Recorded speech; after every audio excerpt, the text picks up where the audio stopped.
Today I'm going to show you how to embed Vimeo videos into your Behance project. First, head over to vimeo.com and choose the video you want to embed. There are multiple ways to find the embed link on videos.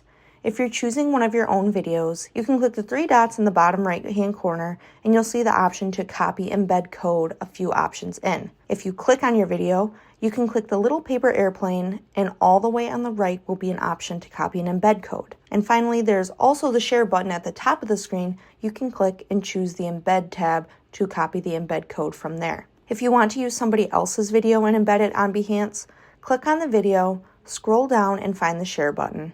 Click on share, then click on embed. Copy the embed code provided. Now, go to Behance and create a new project. You'll see the option to embed content on the right-hand side or the embed option right in the center. Simply paste the embed code you've just copied. If you want, you can modify the width and height to your preferred dimensions. Once you've adjusted the dimensions to your liking, click on embed. Your Vimeo video is now successfully embedded in your Behance project.